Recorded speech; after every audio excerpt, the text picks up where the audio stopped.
You now have a president, as you said, talking about exterminating Latinos. Welcome to this week's Wacky Moments of Liberal Expression. Each and every week we showcase how the mainstream media is pretty much insane. But this week was fairly epic for many reasons. The shootings of last weekend provided a tragedy for the leftist vultures to exploit. So exploit they did. But no one could have really expected the depths of depravity that they would go to.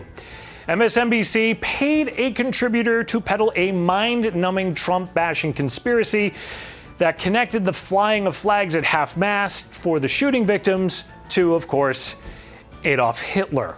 The numbers 8-8 are very significant in neo-Nazi and white supremacy movement. Why? Because the letter H is the 8th letter of the alphabet, and to them, the numbers 8-8 together stand for Heil Hitler. So we're going to be raising the flag back up at dusk on 8-8. No one's thinking about this. Yeah, he's right about one thing. No one is thinking about this except the leftist shills at MSNBC. I mean, really, what the Frank Figliuzzi, the former FBI Assistant Director for Counterintelligence. Luckily, Brian Williams was there to keep this conspiracy theory in check with those tough, challenging questions that he's known for. You're saying it is possible that someone who knows better is authoring or editing the words that show up and are read verbatim or are supposed to be read verbatim by the president? I'm concerned about who is writing his script and his speeches. Yeah, I'm concerned too, for the sanity of the average MSNBC viewer who was just told that Nazis may be altering the president's speeches. But, if a crackpot conspiracy theory doesn't smear the president on MSNBC, then they'll just outright lie. You now have a president, as you said, talking about exterminating Latinos. We do? He talks about that? I mean, I miss that. Perhaps because it's not freaking true. It's not even remotely factual. But it fits in with the rest of the nonstop slanted anti-gun coverage that the big three networks gave us this week. In fact, in just 5 days of coverage, the big three filled their morning show programs with statements favoring gun control over gun rights by a ratio of roughly 17-1. Meanwhile, back over at MSNBC, they used the opportunity to promote Democratic presidential candidates who like to swear.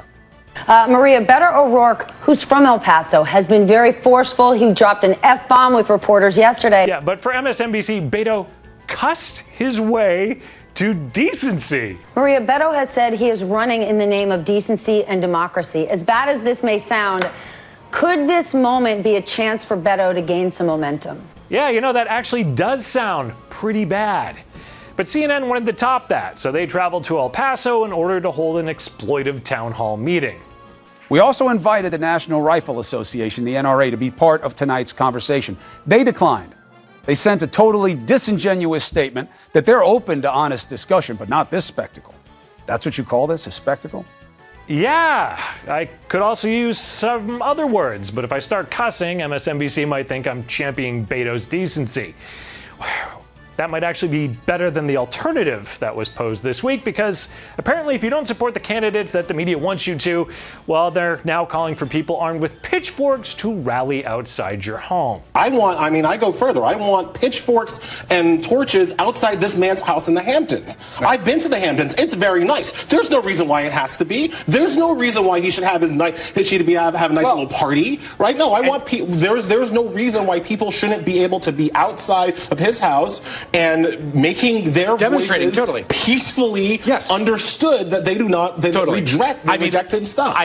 There have been peaceful protests outside Mitch McConnell's house. Yeah, those peaceful pitchfork-wielding protests where people gather outside your home calling for your death, like at Mitch McConnell's house. Yeah, somebody is. That's probably what it is. Just stab the in the heart, please. And all the while, the media claims this administration is divisive and violent and is somehow in league with the Russians. But a recent report on NBC shows that Russians were actually using videos to increase racial tensions in the U.S. Turns out these videos and dozens of others, all inflaming racial tensions in America, did not go viral by accident. They were pushed and promoted by Russian operatives, according to new research by cyber experts at Clemson University. Some of these stories would have never gone viral without the influence of Russian disinformation. Whoa, I wonder who would have been complicit in promoting and using these divisive Russian push disinformation videos. Now to St. Louis and growing outrage over a video of a white woman stopping a black man from entering his own apartment, racking up millions of views. The latest caught on camera. The leftist media will bring them to you, along with Russians, apparently. That wraps us up for this week's Wacky Mole. I'm Eric Shiner for MRC-TV. We'll be back with more media insanity next week.